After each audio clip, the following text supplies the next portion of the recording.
A 5-year, $7.5 million loan from the Inter-American Development Bank was signed back in 2012 for the implementation of the Social Safety Net Reform Project in the Bahamas.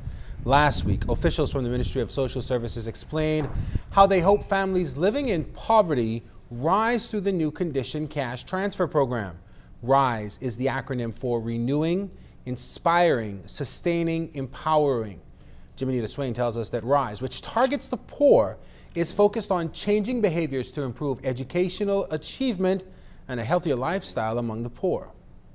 We are concerned with breaking the cycle of poverty. Minister of Social Services and Community Development Melanie Griffin claims the ministry is of the view that improving health and education in poor households will help those affected rise out of poverty.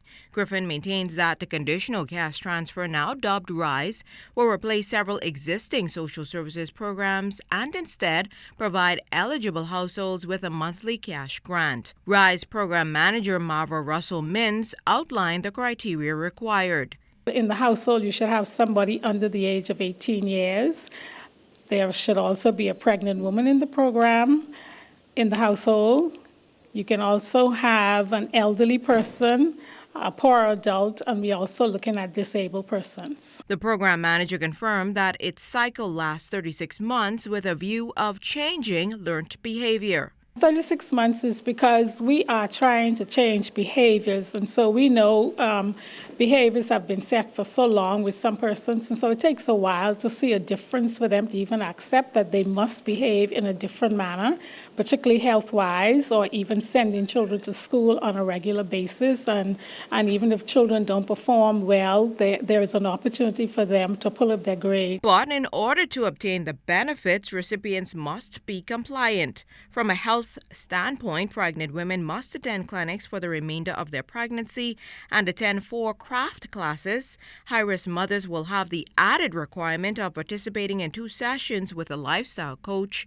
Children between infancy and 12 months must attend routine childcare visits, visit a nutritionist by 6 months, and participate in a lifestyle coach session. Ministry of Health officials have partnered with social services in the program to end childhood obesity. Young participants between 1 and 5 years old will be required to attend an annual well childcare visit and attend 1 nutritional class per year.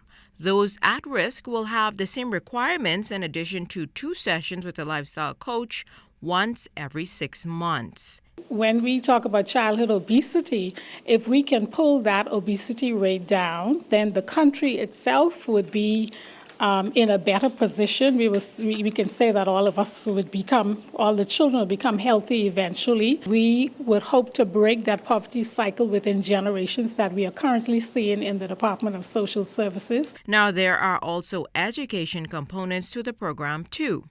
Primary school students will be required to attend 90% of classes, and if the grade point average falls below 2.0, tutoring is required.